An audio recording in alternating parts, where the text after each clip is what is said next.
I'm sure many of you guys saw this at this point, this turning point story. For a psychology course at the University of Oklahoma, Samantha Fulnecki was asked to write a 650-word essay reacting to an article about how people are perceived based on societal expectations of gender. In her essay, she argued that traditional gender roles should not be considered stereotypes. Definitionally, that is a stereotype.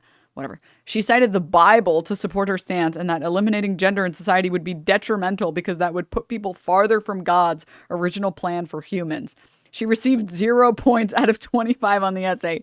Transgender professor Mel Curtis said that she failed to use empirical evidence and called parts of her essay offensive. To call an entire group of people demonic is highly offensive, especially a minoritized population, the instructor wrote in the online grading platform.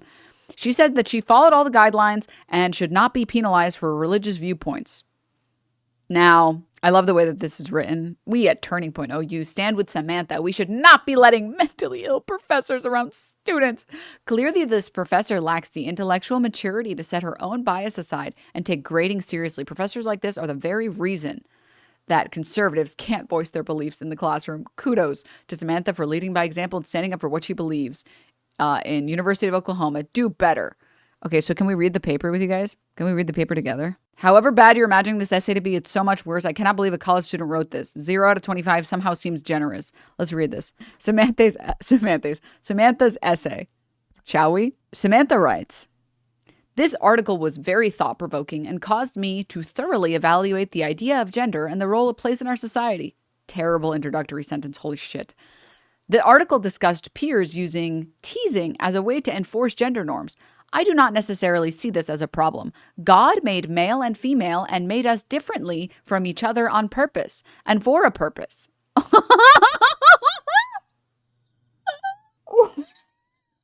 Sorry, let's continue. God is very intentional with what he makes, and I believe trying to change that would only do more harm.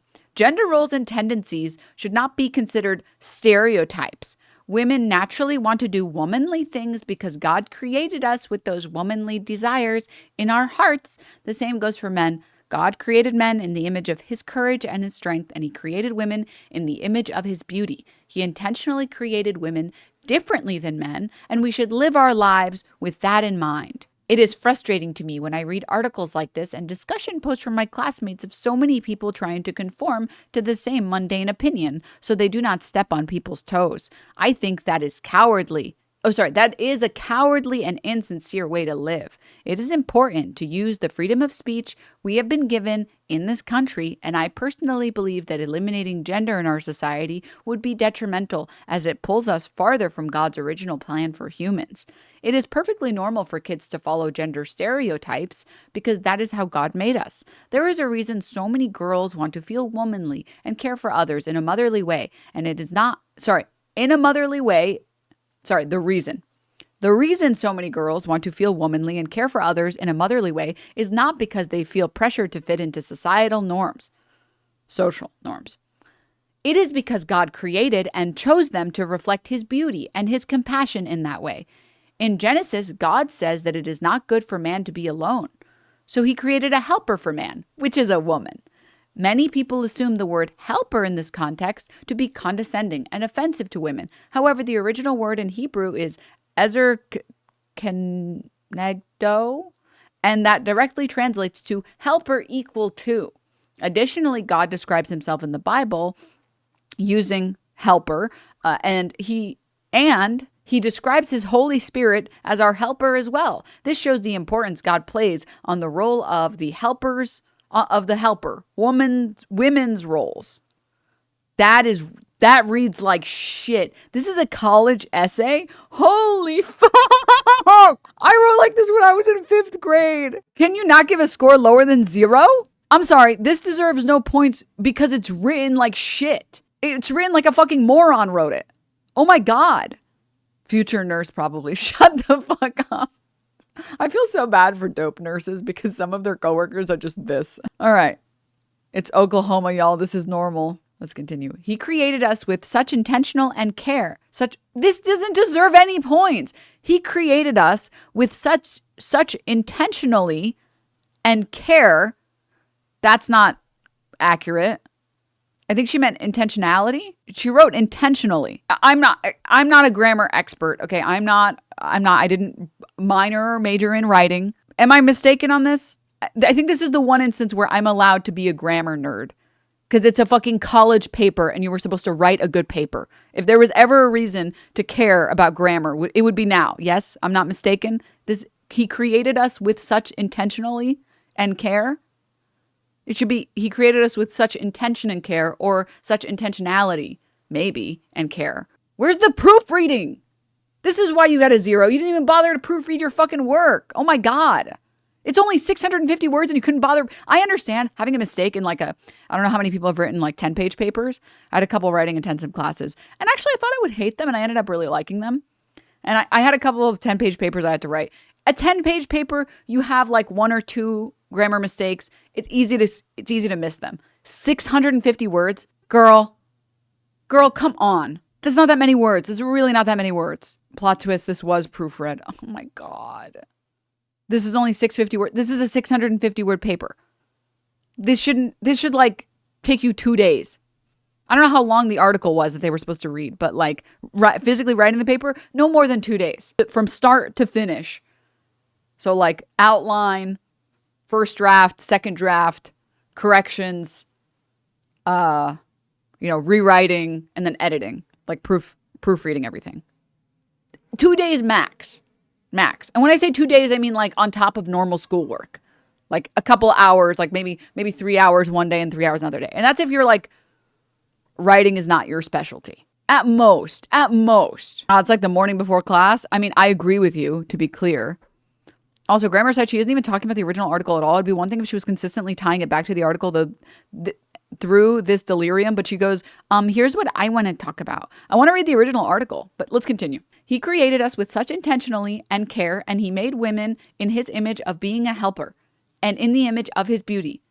If leaning into that role means I am following gender stereotypes, then I am happy to be following a stereotype that aligns with the gifts and abilities God gave me as a woman.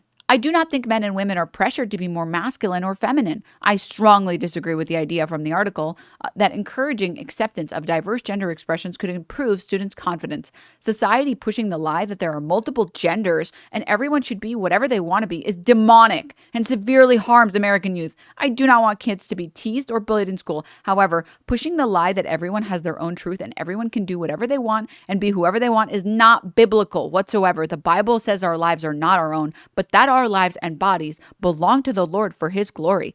I live my life based on this truth, and I firmly believe that there would be less gender issues and insecurities in children if they were raised knowing that they do not belong to themselves, but they belong to the Lord. There's more, apparently, but I can't find the 5th piece. There's apparently one more. This is the worst paper I've ever read in my life. How are you talking about how we have freedom of speech that we have been given in this country, and then you talk about how everyone needs to live the same way that the Bible tells them to live? Bitch, there are people who don't believe in the Bible. There are people who believe in other religions. There are people who don't believe in any religion. Why the fuck should they follow whatever the fuck garbage you think or you believe? What the hell?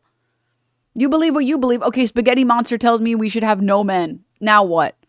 I shouldn't write a paper about that. That's fucking stupid. Here's the thing too. We have religious classes. There are classes on theology.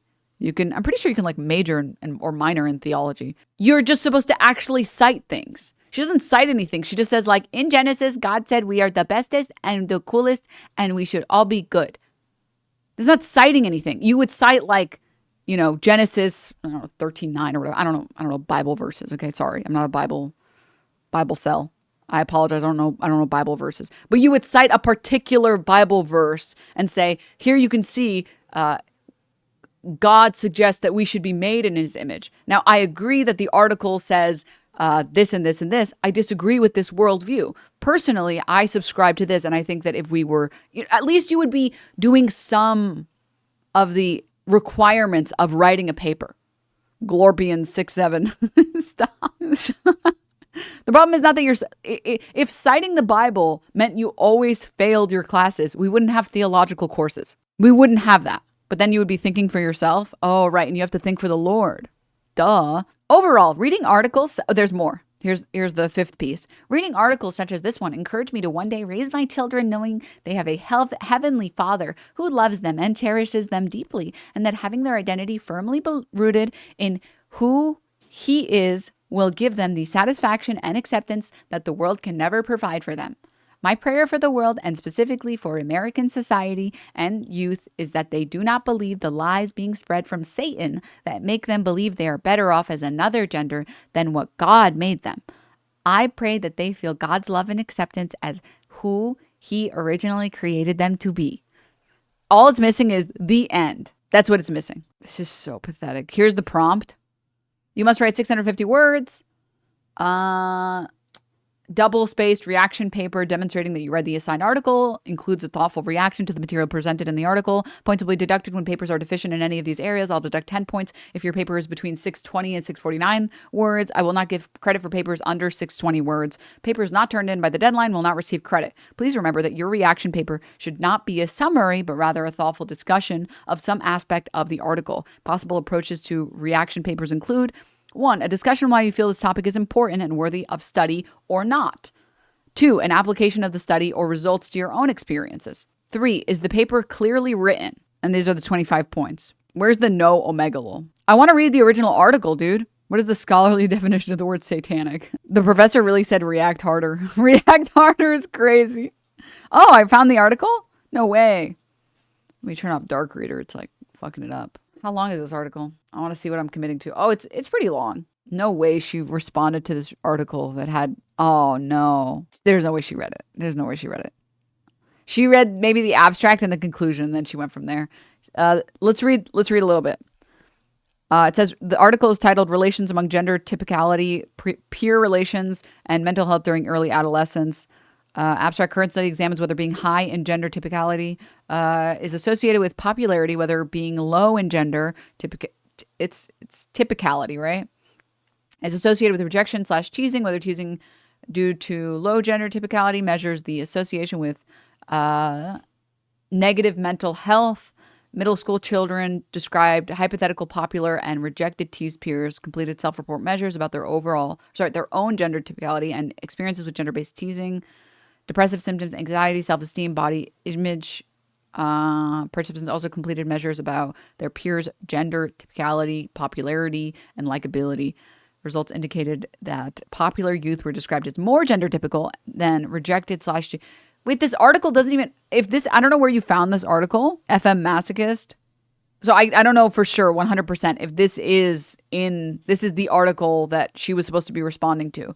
But this doesn't even say any of the things that she said. Like, this is not even a response to the article. Let's finish the abstract. Finally, low gender typicality predicted more negative mental health outcomes, for boys. These relationships were at times mediated by experiences with gender-based teasing, suggesting that negative mental health outcomes may be a result of social repercussions of being low in gender typicality rather than a direct result of low typicality. I'm going to skim through some of this. Little research has examined how being atypical for one's gender is related to peer harassment. The goal of this research is to examine how peer relations, both positive peer relations and negative, are associated with either gender typical or atypical. Okay, and then this says just like, by the age of 6, children not only know and endorse gender stereotypes, such that boys are loud and strong, girls are weak and quiet, but they also view gender atypical behavior negatively and tend to avoid atypical types of play. Boys avoid playing house, playing with dolls, and experimenting with cosmetics. This doesn't say anything about like, wait, what the fuck is this bitch writing about? What the hell? Did she use Grok to write this? No, it's too stupid. She wrote it herself. Grok would have proper grammar. It doesn't say that like, I'm just reading off like the very beginning of the paper. But the paper is just suggesting that when girls do girl things, they get bullied less. And then she's like, I think girls should do girl things. It's like, but the paper isn't even talking about that. The paper isn't saying we should make girls do not girl things. What? Despite prevalence of gender stereotypes, existing research indicates that many children feel they do not fit into the typical image of a boy or girl. About 1/4 of boys and 1/3 of girls exhibit 10 or more behaviors that are considered atypical for their gender, paralleling the percentage of adults categorized as androgynous. It's from 2004. I would love to see a little bit more on that paper. In addition, gender identity is multidimensional. A child can feel gender typical in some respects, but gender atypical in others. As a result, many children feel gender atypical at times, such as a wide-ranging knowledge of what is gendered. Well, yeah, and then this, so the other thing is too, this is suggesting, forget about trans people for one moment. People have like, dude, conservatives in this country have like trans derangement syndrome. But like, did we just all collectively forget about tomboys? She immediately goes to, I don't think people should transition because it's against what God wants. And people should be happy with what they have. Amen. The end. I did it. Can I get my gold star now? It's like, dude, you're just ignoring the fact that in this article, they're also talking about people who just like, regardless of sexual orientation, regardless of gender identity, they just don't fit into their gender. Like, if you're a tomboy, it doesn't have to mean that you're trans. You could just not be a very feminine girl. I was not very feminine growing up. I wasn't quite tomboy, but I was definitely not very feminine. And you probably had a harder time fitting in. Let's see what else. Continuing, peer relations are critically important to children. Understand why links between. All right. This paper's pretty, it's not like long, but it's long for like trying to read it on stream. So I'm trying to like get through and skim for like the most interesting things here. Indirect evidence suggests gender typical children are also likely to be popular. For example, popular boys usually possess masculine characteristics, such as being athletic and tough, whereas popular girls usually possess feminine characteristics, such as being attractive, wearing expensive designer clothes, and gossiping. In addition, Kessel's found that boys rated gender atypical hypothetical peers, girls who excelled in physics, as less popular than gender typical peers. Like, this isn't even, there's nothing even so far about like transitioning. What? Okay. Gender typicality, negative peer relations. In general, research on group norms indicate children that do not meet the norms or fit the stereotypes of group can be bullied, mocked, or ostracized for not fitting in. Makes sense.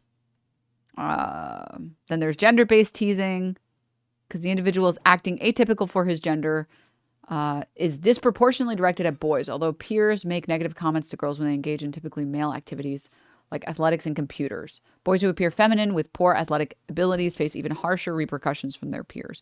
I will say, yeah, boys and men in our society definitely get fucked over way harder by gender norms than girls do. Because like being like, even something as small as like wearing pants, like women can wear pants. It's really not a big deal. Like women are allowed to, dare I quote, or dare I bring up the second sex again? When male is the default, everyone is allowed to engage with it, because female is not the default. It's the secondary attribute. You know, Pac-Man is Pac-Man. Pac-Man with a bow is, what the fuck is woman Pac-Man called? I don't know what it's called. You guys know what I mean. And that's how it is with so many things. It's like you have the original default and it's male, and it's you have to change the default to get the Miss Pac-Man. Okay, I don't know why I was like Mademoiselle Pac-Man. Pac-Woman. That the default, when the default is male, everyone is allowed to engage with the default. So there's a lot less punishment with engaging with the default. Whereas there's a lot more punishment that goes the other way. Men or boys engaging with feminine hobbies get punished way harder than women engaging with masculine hobbies. But let's continue. Gender typicality has not only been linked with positive, negative. Okay. Trying to see if there's anything else in here. Method participant: 84 students from public middle school, 34 boys, 50 girls by school year. 32 were in 6th grade, 26 were in 7th grade. Okay, so there weren't even any trans kids in this? They're labeling them as boys and girls. 8 were absent. 1 female participant opted to not participate. And the data from 1 male participant was not included because of a large amount of missing data. There weren't even any what? Okay. Also, the study is also really small. Yes. Totally agree. And then there was this open-ended questionnaire. Wait. Procedure. Trained research assistants administered questionnaires to the class. Only the directions were read out loud. Participants were instructed to complete the questions individually and stop when they had completed each section. Upon completion of all the questions, students were given a university logo folder. This open-ended questionnaire assessed perceptions of popular and rejected teased peers. Participants wrote 5 words that described a popular boy, 5 words that described a popular girl, 5 words that described a boy that gets picked on or left out, and 5 words to describe a girl that gets picked on or left out. They were instructed to not write the names of specific children, but to describe the children using adjectives and behaviors. To code the descriptions, initially they were coded as being either stereotypical or counter-stereotypical for boys. Let's see. For example, strong is a masculine stereotyped item, and thus was coded stereotypical for boys in this study and counter stereotypical for girls. Second, if the description was not included, it was independently rated by 8 research assistants blind to the study. Okay, I want to see the results. Typicality was calculated by summing the total of stereotypical words, and then peer ratings. Children were given a roster of all the students enrolled, and then they were told to rate their peers. Finally, participants rated their peers on gender typicality. Specifically, they read, quote, "Here's a list of some of the kids in your school. We know some of the boys are very typical of boys," meaning the boys are very boyish. "And some of the girls are very typical of girls," meaning the girls are very girlish. "But some of the boys are not very typical of boys," meaning they have some qualities that girls also have. "And some of the girls are not very typical of girls," meaning they have some of the qualities that boys also have. Please circle the number that shows how typical of a boy or a girl each kid is. They rated each student in their grade from not typical at all to very typical. If the participants didn't know peer, they responded do not know. Oh, I want to see the research on this. I'm invested in this article, dude. Wait, this class is dope. Okay, results. Here we go. Okay. This is all about teasing. To examine whether children generally associated one, popularity with gender typicality, and 2, rejection, teasing with gender atypicality. Descriptions of hypothetical popular boys and hypothetical rejected teased girls and boys were compared. And then what do we have here? By contrast, rejected and teased boys and girls were described with fewer typical and atypical descriptions than predicted by chance. And this is Pearson correlations and descriptive. Oh, my neck. Is there a way to fucking rotate this? Let's see the next one. I think this is the one that I was interested in. Typical and atypical descriptions of hypothetical children. Typical descriptions, boys popular, percentage of descriptions, 51%, rejected 2. Atypical descriptions, popular, 0.72% of descriptions, rejected 9.3%. Girls popular, 59% of typical descriptions. Okay, so it's just saying, like, I'm pretty sure. I don't see anything that says anything about statistical significance here. Chances defined as 33%, as descriptions could be either typical, atypical, or neutral, not associated. Let me read what the researchers wrote. To more closely examine participants' description of hypothetical peers, target popularity status, popular, rejected, teased, X2, target, okay, were conducted, in which 2 variables were. Okay, in terms of typical descriptions, as predicted, there was a main effect of target status such that popular children were described with more typical descriptions than rejected/teased children. There was also a main effect of target gender such that girls were described with more typical description than boys. There were no significant effects involving participant gender. So, yeah, TLDR, when you think of a popular boy, you think of masculine traits. When you think of a popular girl, you think of feminine traits. And this is across the board between the girls and the boys. Chat wins the test. Sorry. So these are all seemingly statistically significant. I don't see any asterisks, though. Okay. Counter to expectations, however, popular girls were described with more atypical descriptions than rejected/teased girls. Follow-up analysis indicated this effect was driven by the inclusion of athletic and independent. Okay. That makes sense. How do you read this paper? I'm sorry. How do you read this article and you write this? Oh my God. How much brain damage do you have to have that you try to read this article and this is what you come to? What the fuck? Is this for sure the article? I mean, let me see. If she's a psych student, it makes sense that she'd need to read a peer-reviewed essay and respond to it accordingly. But if she's a hog, of course, she's going to go nuts. It's the trans mice all over again. I genuinely don't understand how you can... What? This hit the timeline while you were reviewing this? Oh my God. Wait. 2 things. First of all, apparently the professor, I guess, responded and said, "Please note, I'm not deducting points because you have certain beliefs, but instead I'm deducting points for you posting a reaction paper that doesn't answer the question of the assignment. Contradicts itself, heavily uses personal ideology over empirical evidence in a scientific class, and is at times offensive. While you're entitled to your own personal beliefs, there's an appropriate place and time to implement them in your reflections." I mean, I don't even, if this is the paper, if this is the article that she was supposed to read, I don't even understand why she brought up being trans. Because it doesn't even come up in here. All it's talking about is whether or not kids get bullied for being girly or kids get bullied for being boyish. Maybe at the very end, it talks about being trans, but this is just talking about gender expression than it is talking about gender identity. And those are different things. You know, the professor is trans. Well, yeah, that's why, like, her bringing up, like, I think it's wrong that people want to be a gender that God didn't say they should be. It's like, what the fuck are you talking about? It's fun. It's so funny, too, because it's always transphobes that are like, maybe boyish girls aren't men and they're just boyish girls. Maybe girly guys aren't women. They're just girly guys.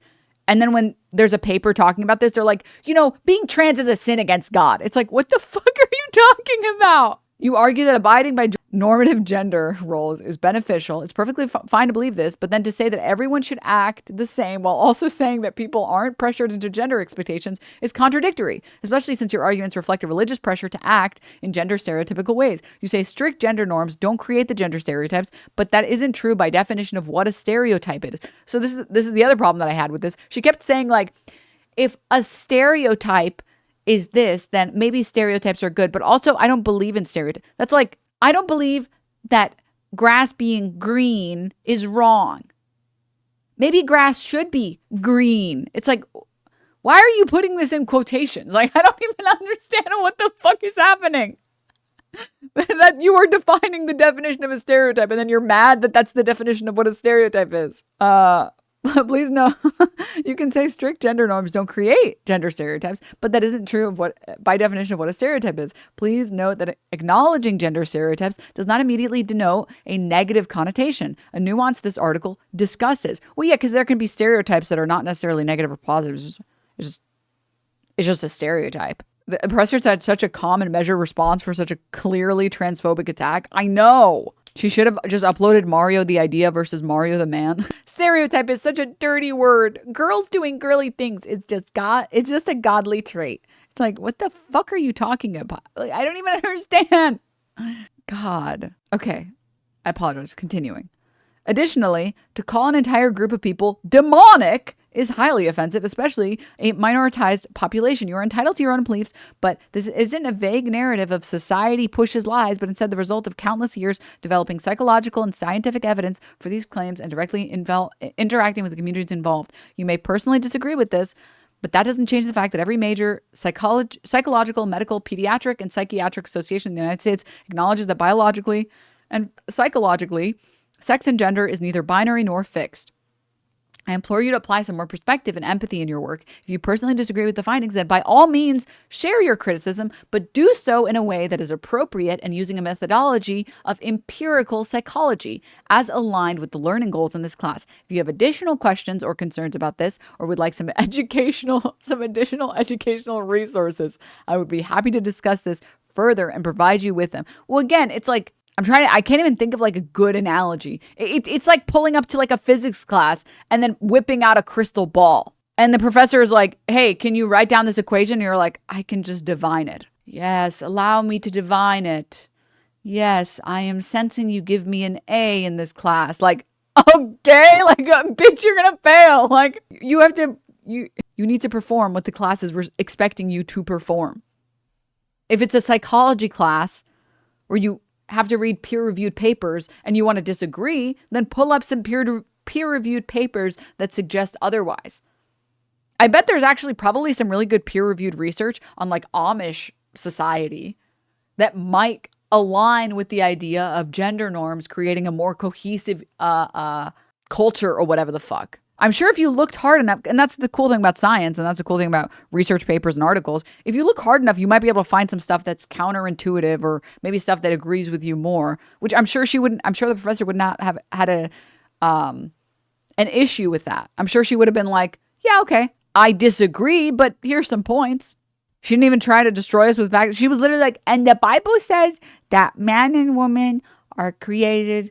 And the Bible says that women should do women things. And the Bible says that man should do man things. I'm pretty sure she would fail a theology class too. I'm pretty sure a theology professor would be like, where did you cite any of the fucking, where are the citations?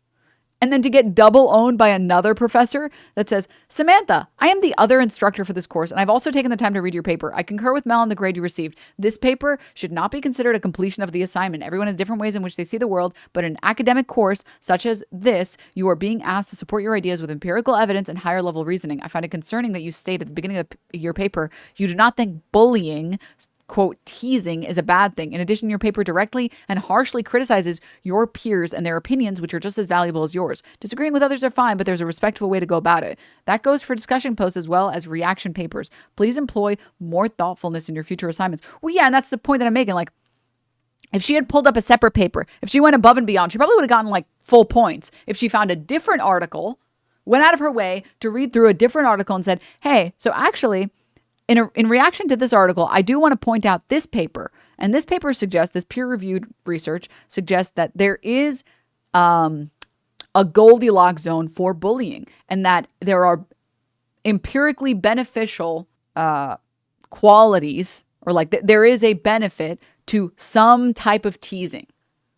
And it helps build you for society. Like, this is the biggest argument against, or not the biggest, one of the arguments against homeschooling. You're not getting enough social training by being homeschooled. If your parents don't substitute social training in some way by taking you to extracurricular activities, you're not getting any social training. And some of that is teasing. So there is some teasing you will get from your peers that will help you in the long run.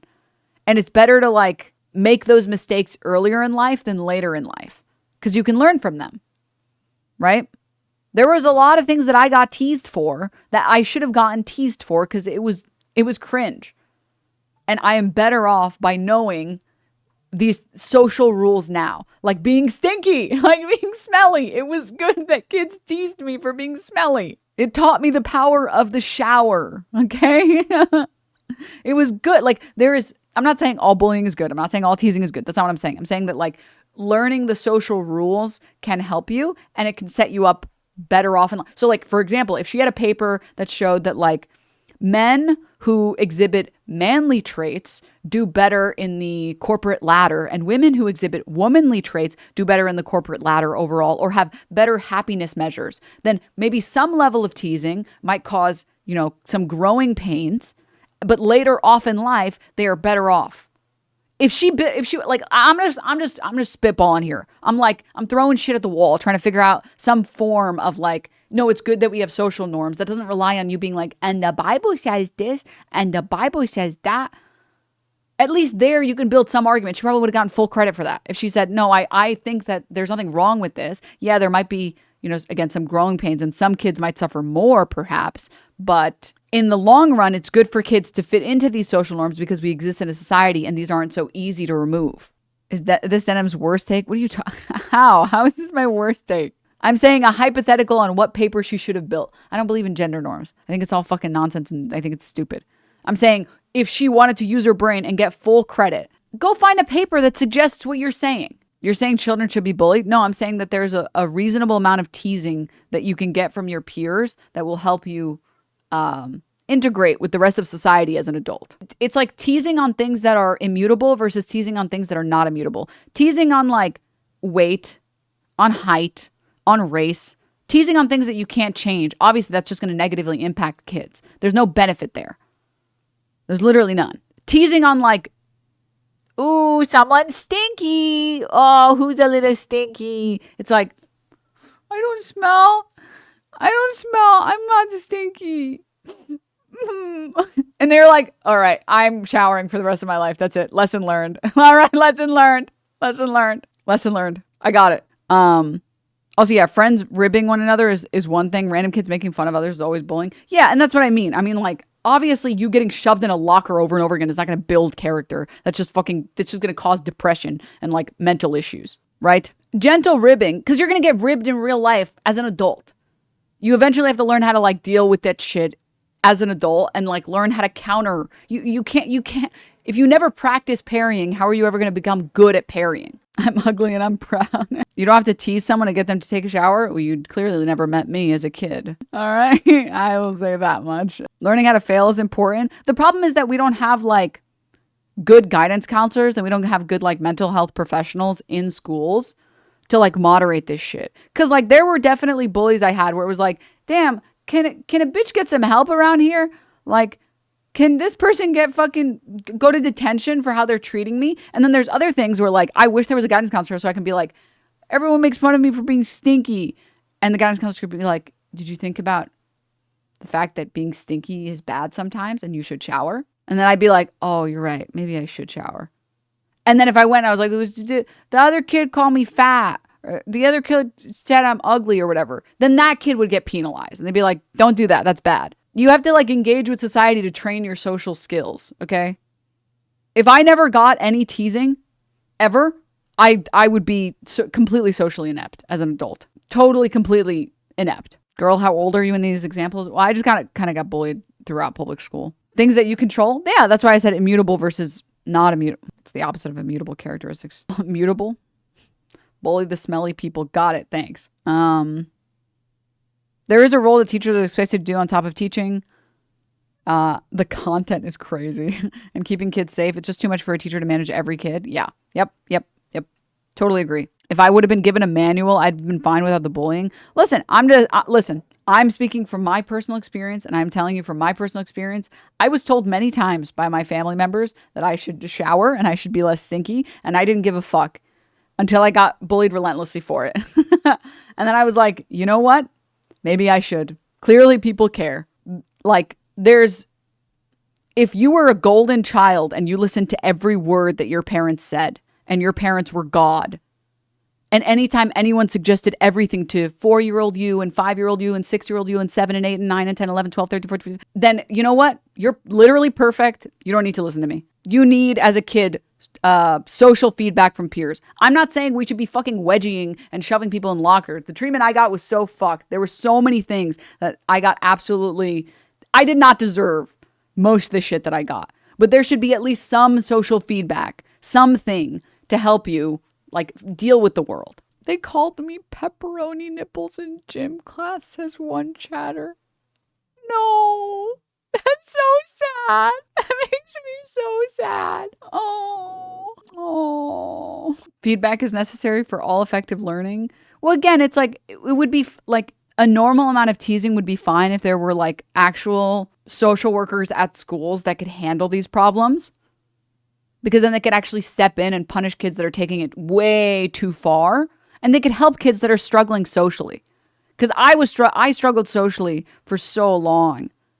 I still struggle socially. And if I did not go to public school, oh my God, I would be, I don't even want to imagine that world. I don't want to imagine that world. I wish that there was a counselor that could have punished the kids that were taking it way too far. But I did not have that. I imagine a lot of other people didn't have that. Yeah, like this is the shit where it's like, obviously I don't think that this is good. Obviously. This chatter says I was constantly spit on, thrown in garbage cans, and no one at school ever did anything about it. I'm sorry. This is the shit that those kids should have been fucking punished. I got gum in my hair. Okay? It was not fun. It was not fun. There were some things that there were no lessons that you could have learned there. There was nothing. It was just, you were just getting bullied just to get bullied. Right? But I think that there are some instances where like interpersonal riffing helped. Like your friends teasing you a little. There are limits. I mean, again, like if you know what I'm talking about, you know what I'm talking about. You know what I'm talking about.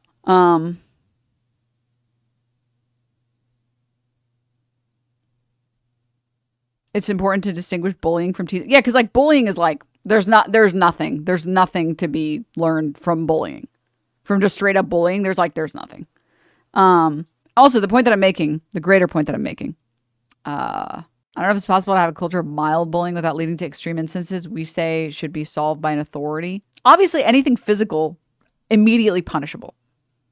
That one feels really easy to me. The other problem, too, on like bullying and teasing is like the only way to solve it is by having more mental health professionals at schools that actually care about the kids. That's the only way. You like, it's not like you can just tell kids stop being mean and they'll stop. TLDR is saying sometimes people should suffer consequences for their actions. Sometimes the consequences are ostracization. That's not what I'm saying at all. I'm saying like, sorry, I get where your opinion. Let me give a story. Let me give a couple bullying stories. There were instances of bullying that I received where I learned lessons, despite the fact that no kid should ever have to go through that shit to learn that lesson. Oh man, it's so embarrassing. It was just like, let's just say one of the worst experiences you could ever experience. Okay. This is the shortest version. I don't want to get into it. Okay. I'm not ready to be that brave. Okay. And it was such a negative experience for me. It was everyone in my friend group was just bullying me. like actually bullying me and embarrassing me in front of all of my classmates. And I realized in that moment, I would rather have no friends than have friends that humiliate me in front of everyone else. So I learned something despite the fact that the medium to learn that was not good. There were other ways I could have learned that lesson. And despite that, despite being in unideal conditions, I learned that lesson then and there. And that lesson is with me, has been with me for forever. And there are other instances of things that like friends of mine were really mean and they said things that stuck with me forever. But there was no like, it wasn't bullying. It was like an offhand comment from a kid that I was friends with that was otherwise nice to me. Like I wore a short sleeve shirt for the first time in a long time because I wasn't wearing them because I was insecure. And my friend of like 2 years saw my arms and said, "Oh, you have monkey arms." And that was so crushing. And that was it. That's all she said. And then we went on with our lives. And that's all that she said. That was it. I was very hairy. And we moved on. And it wasn't an attempt to bully. It was an offhand comment. It was an offhand remark that she made. It was a teasing comment that she made that no one else heard. Only me and her heard it. And I realized, oh, people are going to judge me for this, whether I want them to or not. People are judging me for this. Got it. Okay. Lesson learned. This is why Denims only has one shirt. This is true. I'm still wearing the same shirt. Not cool at all. But this was like a very good friend of mine. And I realized like an important lesson. So this is a problem with like, I think being neurodivergent in a neurotypical world. You can either just like, the way I see it, you can either just be like, well, I don't care. I'm going to be neurodivergent in the neurotypical world and I'm going to struggle for the rest of my life. Or I'm going to participate in this world and have a better understanding of what neurotypical people are like. And this is what they're like. And you got to deal with this, right? And I learned in that moment, I have to deal with this. I can't just ignore this forever and just like close my eyes and say, well, it's not my fault. Everyone else is mean. What was the lesson? No short sleeves. No, the lesson was that people are going to judge you for things, whether you want them to or not. And if you want like the best social outcomes, you have to participate in society at least a little bit. It's like the smiling friend's baldness clip. Exactly. This is what you're saying. Incidents of riffing or teasing from friends can help correct bad behaviors or characteristics. Like when someone teases you for a horrible outfit or being annoying in a conversation, you're less likely to wear that outfit again or be annoying. And it's like, it doesn't mean that it doesn't hurt when it happens. And that is a friend who I'm still friends with today. Like to this day, I'm still friends with, and they have been nothing but a great friend for like, since that incident. But they're a very curt friend and they just say what's on their mind, which I like out of people. I do. I appreciate people who are just direct with me. I don't want to have to think about what you're thinking about. I want to know. But that's the whole point, or like that's one of the few good things about not homeschooling a kid and sending them out in the world. You have to like learn how to deal with these uncomfortable feelings. And you have to learn how to socialize with the rest of the world that just like, this is just the world and this is how it is and you have to deal with it. It doesn't mean you have to become that person. It means that you just need to learn how to deal with that stuff. If you just never deal ever with uncomfortable emotions, you're never going to learn how to deal with them in like a way that's productive for you. And again, you can close your eyes and say, well, this shouldn't happen, therefore I won't think about it. Or you can realize it's not so easy to fix that. You ever end up telling them how this exact comment made you feel? I think I did eventually. And I was like, that fucked my shit up. And they were like, oh, I'm sorry. Like it was real. My comment was real. And I was like, no, you were right. You were right. She probably didn't even know it was a bad thing to say in the moment. Yeah, I don't think it was like, you know, or even like smaller things, like friends of mine being like, you're like, I would be weird. And they'd be like, you're being weird. Because I just like went on a fucking 10-minute tirade about some stupid anime. I needed my friends in that moment to tell me I'm being a fucking weirdo. Okay. And I was benefited from that. I was like, wait, you're right. I should let other people speak sometimes. Holy shit. I'm not saying like, oh, we should just shove all these kids into fucking lockers. Yeah, fuck all these. Like, no. Disagree. You just have bad friends. Okay. I think also another thing is that like, I was talking to some friends the other day, but American culture is like, it is way more polite than other cultures. Way, way more polite. You basically like, I was thinking about it. I've never heard the phrase, if you have nothing nice to say, don't say anything at all, in any other language. And the sad thing about living this way and being like, well, if your friends would ever say anything mean to you that would hurt your feelings, they're bad friends. The problem is that with that is that everyone else is fucking thinking it, just no one has the balls to tell you. because you punish anyone who has the audacity to tell you what everybody else is thinking. Like, everyone thinks your breath is fucking disgusting and it's stinky. And the first person that tells you, you're like, well, you're a bitch and you're a bad friend, so never speak to me again. It's like, what? You need your friends to be harsh with you sometimes. Just sometimes. It's a puritanical phrasing meant to silence question. Well, yeah, I'm saying how it's used in a modern way. Humans are great apes and great apes are clique animals. Sometimes you need corrections from the clique. Is being polite not a good thing? I'd rather people mind their business and not comment on my body. Well, no, I'm saying that, like, I would hope that you would be and this is my opinion. Your life is improved by having friends that are real with you. I'm not saying you should get relentlessly abused and bullied by your friends. As someone who's had friends that have just been bullies, and as someone who has had friends that have just been real with me, there's a massive difference between the two. You can easily tell the difference between the two. One of them will have your back when you need them to have your back, and they'll go out of their way to help you every time they can. And the other one is just trying to, like, farm you for their own personal laughs. That's what I kind of hate about mental health in America. It's gone through, like, a politeness filter. Well, yeah, when I talk about, like, wait, sorry.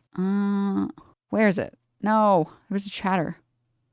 Is being polite not a good thing? Sorry, there's a massive difference, I think, between, like, being so polite that you refuse to ever make any comment that'll make someone feel bad in any way, and, like, presenting something in a way that's reasonable. It's polite to tell someone their breath is foul. Well, yeah, I think that there are a lot of people that in America that are so polite that they're like, well, it's rude to comment that their breath is foul. Sort of like toxic positivity. Well, you're just like, you're so concerned with being polite that you don't actually help the people that need the help. Which is why in the United States, the best rule of thumb is just never comment negatively on anyone ever in any shape or form at all, because you don't know how they'll take it. Which is like how I operate. Like, this is a lesson I learned through social shaming.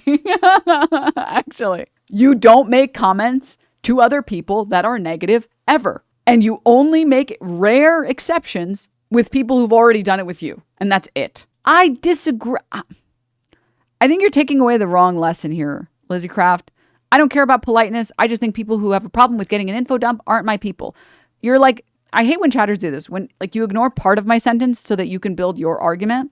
Because a big part of my sentence was, oh, yeah, it is. It's like weird. It's cringe for me to just yap about how much I love Naruto. And no one else gets a chance to talk. Because the outcome is nobody wants to be your fucking friend because you're just the loser that won't stop talking about what you want to talk about. And you don't give a shit what anyone else talks about. Like, you have to learn to carve space for other people. That realizing, oh, I can have my hyperfixations. I can have the things that I like a lot. But I have to make sure other people get a chance to talk too. Because they have things they care about. Other people aren't my personal fucking, audience that'll just listen to every word I say and should be expected to do that. And God forbid they want to speak. Right? The goal should be, oh, I'm coming off cringe right now. I should let other people. Well, do you guys watch any anime? Do you guys have any anime? Or what do you guys watch? That's what I've been watching. What do you guys watch?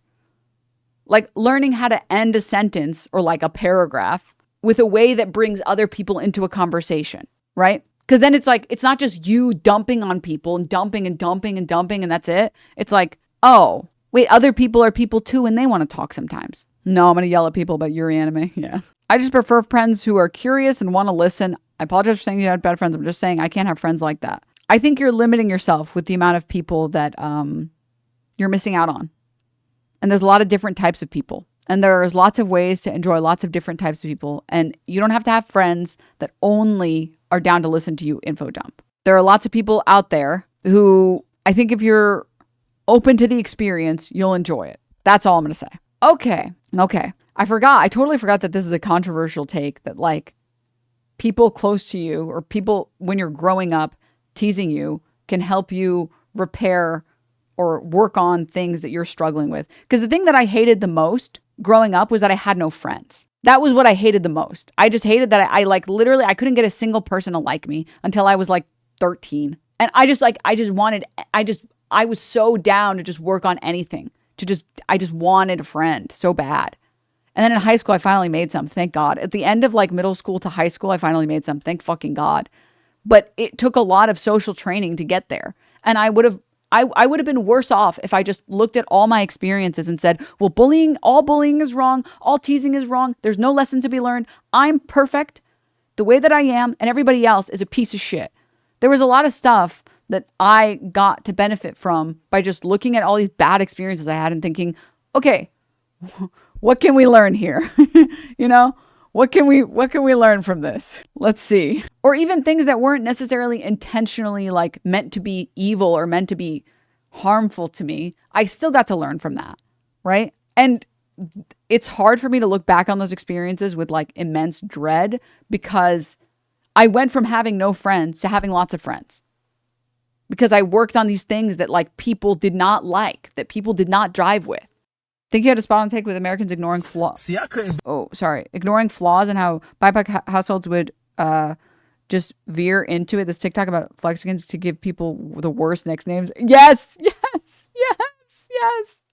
I will say, like, I think also, again, a lot of Americans are very polite people. They're very polite. Be born in a Hispanic family. I couldn't be Hispanic because y'all mean as hell. Y'all mean as hell. Y'all give nicknames based on how bad y'all want to hurt a motherfucker feelings. Because how you just call somebody gordo, gordito, ay gordito, ay gordo. Don't say it like it's cute. Y'all know what that mean, right? Little fat motherfucker. Little fat motherfucker. If you don't speak Spanish and somebody call you gordo, they call you little fat motherfucker. And the crazy thing is that nickname can start like when you a baby, when you young, and it just follows you. Even if you lose the weight, they just gonna keep calling you that, just to keep reminding you that you was a fat motherfucker. If your skin is too pale, if like you real white, they just gonna call you gringo. White. That's what that means. Just white. They just gonna let you know every day that your skin cannot absorb sun. My homie Hector introduced me to his little brother. His little brother had a little arm. His arm was short. It was like cut off. Guess what they call him? Nemo. I am not making this shit up. I swear to God. There was a dude that worked at JCPenney with me that had a real bad stutter. And when his family came to visit, they called him Metralleta. His name was Jose. I'm like, why they call him Metralleta? That shit mean machine gun. Y'all wouldn't catch me at no family functions. I'll burn the fucking house down. Oh, you just being soft. You too sensitive. That's just building character. That's how they get. I don't give a fuck. What if I called grandma old bitch? Yeah, what if I call Obala, what's up, old bitch? Hola, ¿cómo está, old bitch? No. Oh, you don't. Oh my God. Oh my God, dude. No, my family, dude, Arab families are the same way. You know, the worst bullying I got was from my siblings. It's the worst. That was the worst bullying I got. And it wasn't close. Okay. Jesus. I'm going to look at this in a second. Fat guy in bed. One sec. When would you say you had your glow up? No one really, just from nerd to baddie. There's a moment, dude, when I went to college, I just like, I finally, my skin started clearing up a little bit and I started like learning how to put makeup on that was the right color. And I got my Japanese hair straightened. So it was always nice. It wasn't in like a nasty ass bun anymore that was never taken care of. And I started buying clothing. And then I was like, wait, this is dope. And in college, people don't really care to bully you. So it's like, it's really hard to deal with like social ostracization in college. In my experience with my college. But anyways. Okay, moving on. All I'm going to say, there's a massive, I think, jump from like teasing, which I think there is at least a possibility for kids to learn things from there, all the way to like bullying. Obviously, any type of physical like punishment, obviously right off the bat, just terrible, right? And then there's anything on like immutable characteristics, just fucking terrible, right? I think that there is some social training that you get from being in school, from making friends, from failing in friendships, from losing friends, that helps you build like some semblance of like capability to engage with the world, right? Especially if you're neurodivergent and you were struggling. Especially if you didn't understand neurotypical people at all. Like man, there was a lot of things that I didn't know and I didn't understand, and I had to learn to understand them, and I had to learn that that's just how the world works. It's tough. It's tough. What was I saying? There's a point that I was making. So with that in mind, what I was trying to say, I just forgot, like when I talk about this conversation, I have to be so cautious about it because I think a lot of people misread that statement as me saying like, we should bully everyone for everything all the time. And if it doesn't make you stronger, then who gives a shit, bitch? And it's like, no, that's not what I'm saying. It's not what I'm saying. I'm saying we're social creatures. We seek connections with other social creatures, and it helps to better understand the world. And sometimes light teasing can help you with that. And the other thing too also is like, you can't just shelter a kid from every single negative experience. I think as long as kids just have like some positive figures in their life, like parents or family members or friends, that will coast you through a lot of hardship. Because like until I made my first friends, school was brutal. School was brutal. But even then, at least I saw it like family. And like if you try and like protect a kid from every single negative experience, they're not going to know how to deal with negative experiences growing up. When they're like, if I hadn't had the experiences that I did, learning how to I would rather have no friends than have friends that bully me. If I didn't have that experience, I would still struggle with that today. Or if no one had and I hadn't had someone teach me that experience or teach me that. Like I learned that lesson. Maybe my parents could have been like, hey, we know you need to learn this lesson right now. And they could have just told me and it would have stuck, you know, gay ghost friends. But yeah, so I do think it's a little bit of an uphill battle trying to convince American audiences that shame is a tool like it is in other cultures. I'm Mexican, though I might be biased. Like I said, this is a perfect example. I am currently getting teased. I'm getting socially shamed for how I broach this conversation. I am currently learning from this negative experience, because this is currently a negative experience, and I'm making mental notes currently on how to broach this conversation in the future. That when I do this in the future, I should be more cautious and more sensitive to people who are so strong on the ante on this front that in order to reach them, the only way to do that would be to start at the point of, obviously all bullying is fucked up. There is social training that can be beneficial to kids who otherwise don't have other resources available at their disposal. If you don't have parents that can help you in social situations and can teach you the rules, or you aren't willing to listen to them because a lot of kids don't want to listen to their parents, or you don't have enough media that's teaching you these rules. If you have these positive ways to learn this lesson, great. You're great. Congratulations. You hit the fucking lottery on methods on how to perform socially. And if you weren't so lucky to have parents that would teach you all the social rules, there are instances where teasing can be, can help you learn some of these social rules. Unfortunately, through negative experiences. Ideally, they would be positive experiences, but because you can't confirm that every kid is going to learn every lesson through positive experiences, negative lessons can sometimes still serve that function, sadly, even though they're negative. And that was the perspective I should have started with. So thank you for all of these social shaming from chat, because I've learned my lesson now. And I will go forward fixing this because what I said offended people. I said something that offended people.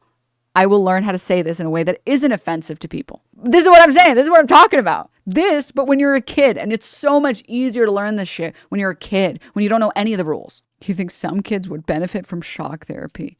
Shut the fuck up. I already covered this when I said no physical punishment ever. Shut the fuck up. Silence. So no shock collar. Shut the fuck up. There are better ways ideally, but if you don't have those positive ways of learning, then the negative ways of learning are better than not learning at all. And do you see how, like, in this case, dare I say, you teased me? Dare I say it?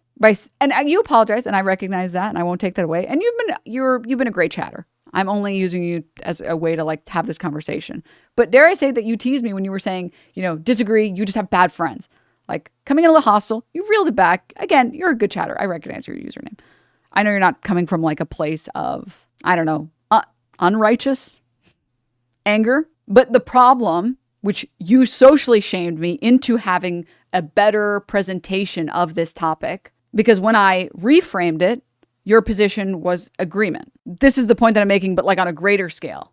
That like they're ideally, yeah, of course, in a perfect world, in an ideal world where we've eradicated all bullying, kids have adult figures that they respect in their lives that they will learn valuable lessons from, right? Ideally, I could have already known this lesson, that when talking about bullying and when talking about teasing, I have to approach it in exactly the right way because I don't want to offend anyone who would otherwise think I'm saying, yeah, we need to start beating kids, okay? Ideally, I would have already known that, but I didn't know that. And then I got socially shamed, and now I know how to broach this topic in a way that isn't dog shit. Like, there's lessons to be learned if you want to learn them. There are cathedrals everywhere for people with eyes to see them. You guys get the point I'm making. Oh, look, guys, this is so wholesome. Oh, I feel strong, man. I learned to be more specific when being critical to not imply things I wasn't trying to imply. Thanks. Feel strong. All right. How do we get there if we're still utilizing negative reinforcement, though? I mean, unfortunately, you need to fund the fuck out of schools.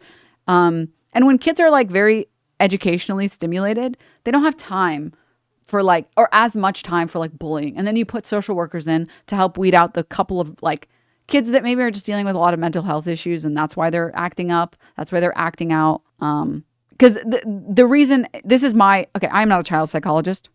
I'm not a child psychologist. Someone can correct me if I'm wrong. In my humble opinion, I think a lot of kids that act out, they act out because they want to fit in, they want to belong, and they don't have anything else that is providing them enough value in life. Because I was so enamored by like education that I just didn't have like any energy for doing whatever the fuck bullying the other kids were doing.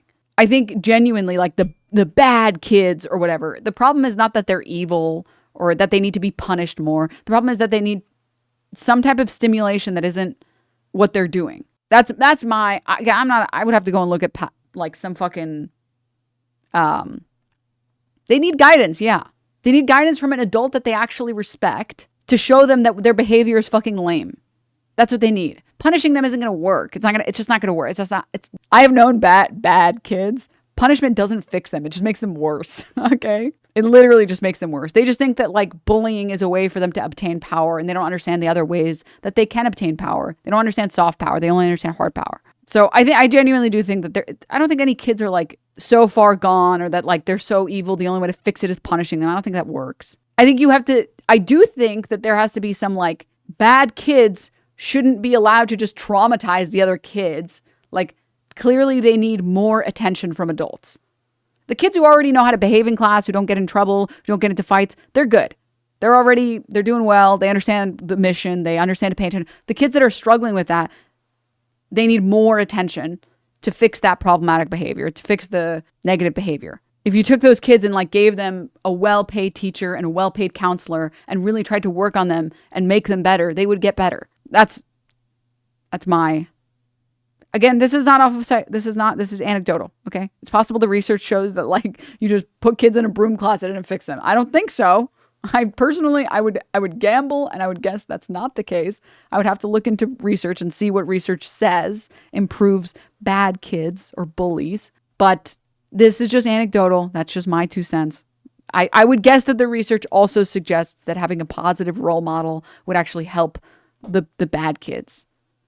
As a violent kid, I needed to be taught emotional regulation. I learned that for myself later on, but that could have gone very sideways for me in another life. Well, yeah, and I bet if you had like a couple teachers, like a homeroom teacher that really like could teach you this lesson because you respected them, and because so much of like willingness to listen to adults as a kid is like whether or not you respect the adult. If you were as a kid had a teacher that you actually respected and they were like, you have to work on this shit. You're just going to live life like this for the rest of your life until you have no friends, no one that loves you, no family that wants to talk to you anymore. If you do want to live like that, because if you don't want to, there's a better way to do this shit. You could try like writing down how you feel when you're upset. Before you do anything else, just carry around a notebook with you or something. I don't know. I'm not a fucking guidance counselor. I don't know fucking psychiatry, child psychiatry. I'm just giving suggestions. Anywho, is this still Chad advice? I guess technically in a way. I was just going over this paper. All right. Segue over. Let's return for one moment. If the chud that wrote this paper, instead of writing what she wrote, we're bringing it back. Instead of writing the fucking drivel that she wrote, if she had instead said, there are social lessons to be learned and sometimes participating atypically and presenting in a gendered way that is atypical of, your assigned gender or assigned sex or whatever. Here's some research papers that suggest that this can be actually beneficial. Here's some research papers that show this. Here's some research. Like, at least if she had said that, I would be like, okay, well, you provided some source. I would have to check the source to see if it's valid. But, that would be an argument. Saying the Bible says this, the Bible says that. That's not what a fucking psych professor should have to fucking read. What the hell? Okay, that's nice, bitch. Go write that in your theology class and get an F in that class too, because you're not actually citing or sourcing anything. And apparently, this is so depressing. The University of Oklahoma, they just put out this statement, takes seriously concerns involving First Amendment rights, certainly including religious freedoms. This is crazy because the professor literally said, I don't care whatever religious freedoms you have. You went off, you totally lost your marbles in this assignment. This has nothing to do with what's in the article. Upon receiving notice from the student on the grading of an assignment, the university immediately began a full review of the situation and has acted swiftly to address the matter. First, the college acted to immediately address the academic issue raised by the student. College leaders contacted her on the day her issue was received and have maintained regular communication throughout the process. As previously stated, a formal grade appeals was conducted. The process resulted in steps to ensure no academic harm to the student from the graded assignment. That's insane. That is insane. So a student is allowed to fail because we care about academics and meritocracy, right? Haha. Is Oklahoma really 50th in education? Second, the student, oh my God, why did I like fucking voice crack, fucking hitting my third puberty. Second, the student reported filing a claim of illegal discrimination based on religious beliefs to the appropriate university office. OU has a clear process for reviewing such claims and it has been activated. The graduate student instructor has been placed on administrative leave pending the finalization of this process to ensure fairness in the process. A full-time professor is serving as the course instructor for the remainder of the semester. OU remains firmly committed to fairness, respect, and protecting every student's right to express sincerely held religious beliefs. This is disgusting. Our country's a fucking joke. It literally starts with, please note, I am not deducting points because you have certain beliefs. Instead, I am deducting points for you posting a reaction paper that doesn't answer the questions for this assignment, contradicts itself, heavily uses personal ideology over empirical evidence. I love how the facts don't care about your feelings party always loves to put their feelings above everybody else's. It's insane.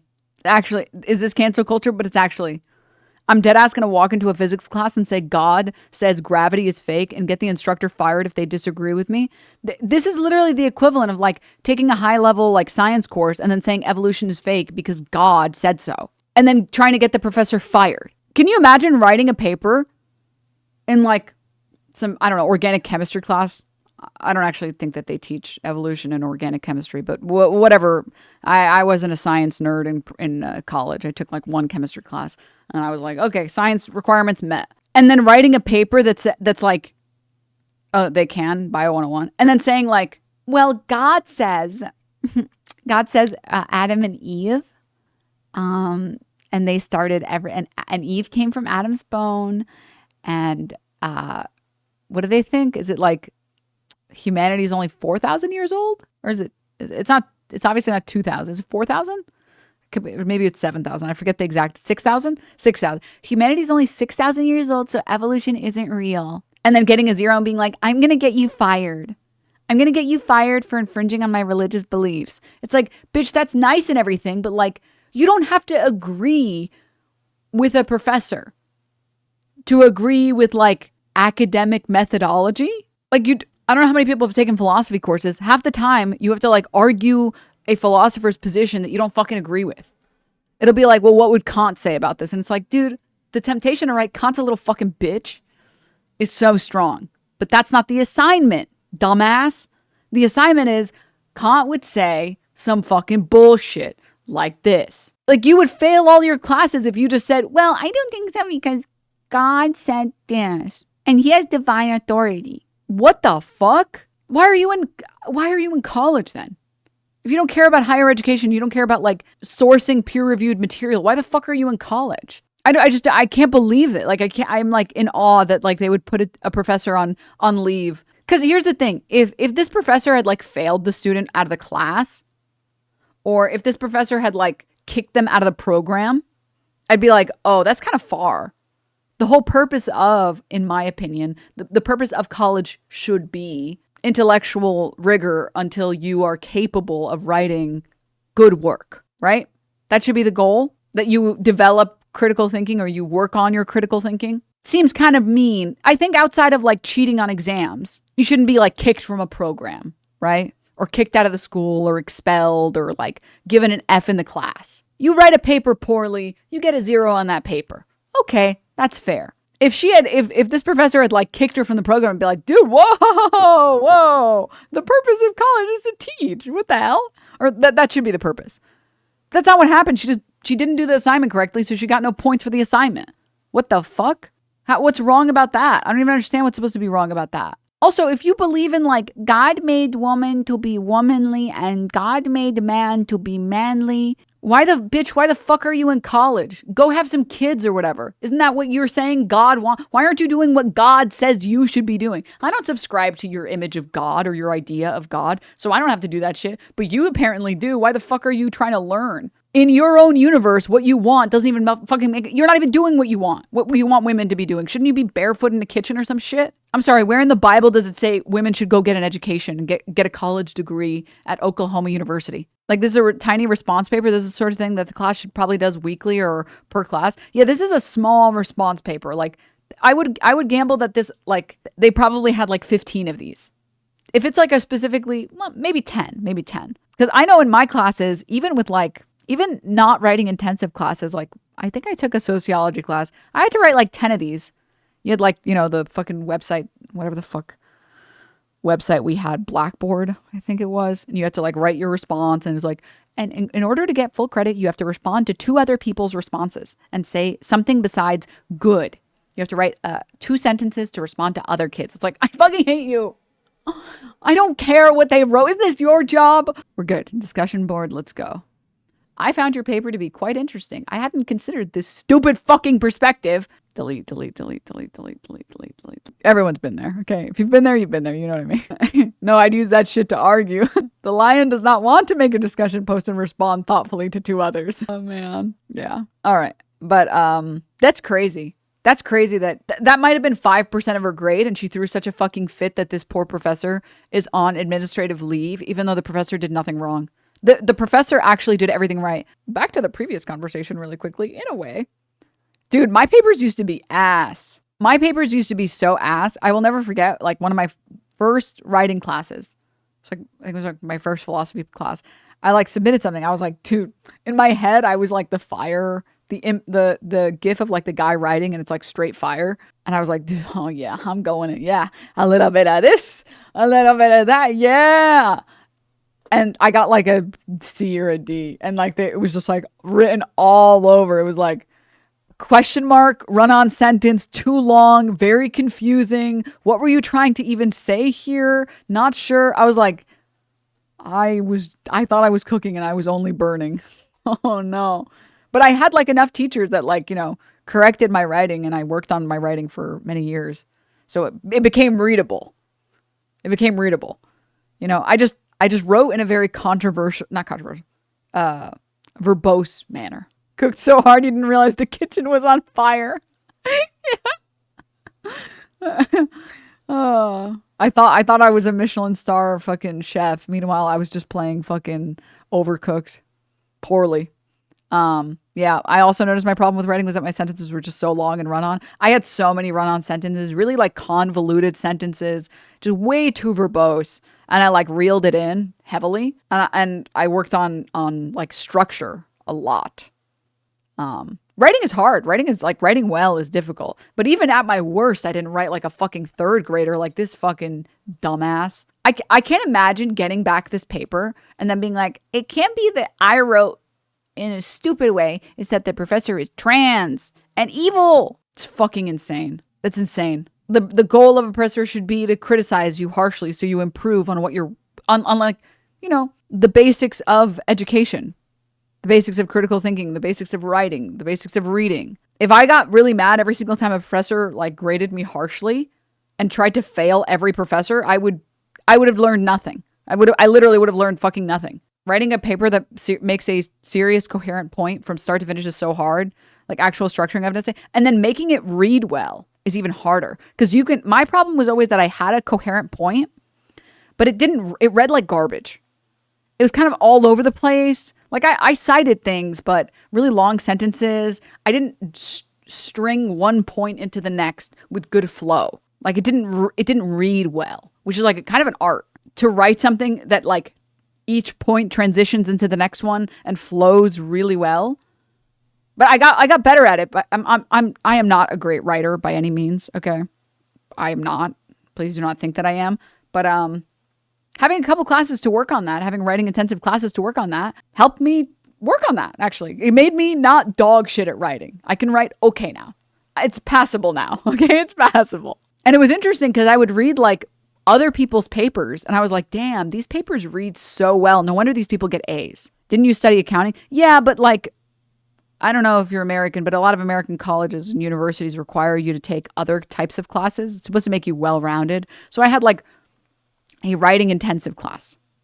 I had 2 semesters, I think, of like writing intensive where we had to write 10-page papers. And we had like in-person papers that we had to write for exams. I still had to take like chemistry. I had to take like some history classes. So you still have to take a couple of like, you still have to take the variety classes. And then I minored in philosophy, which there's a lot of writing in like the higher level classes where I had to write like a couple 10-page papers in those. But that was very fun. And I appreciated doing it. It definitely made me a better writer. Not every teacher, not every professor is good, but some of those definitely made me a better writer. Oh, I did see that. I reached out, Jamzillas. I think that they've probably stopped doing it now, but I'll double check. I had to pause college because I got sick and they fucked up my medical leave. I will just say there is no shame in pausing college. I took a year break from college and I came back. Mayor Cat, I see that you're destroying my couch. Yes. I don't even understand why you're destroying it. I cut your nails. You don't even need to fucking file I do it for you. Anyways, this is actually the best life advice that I wish someone had told me this. Don't force yourself into thinking you need to finish school in 4 years. Take a break. If you need a year break, take a year break. Because what's going to happen is you're going to force yourself into those classes and you're going to fucking fail all your classes. Because I was working full time and going to school full time and I was super stressed and I just had a bunch of shit happening in my life at once. And I like literally just got C's and D's in all my classes. And then I like dropped a bunch. And then I took a year break. And I was like, why not just take the break when I knew I wasn't going to do well? Take the break and come back on like a fresh mental note. I just felt like such a failure taking a break. And it's such a stupid way to think about it. You're not a failure if you want to take a break. Like, it's okay to need, like, it's a lot of like mental burden to sit there and take these classes and study for them so you can do well.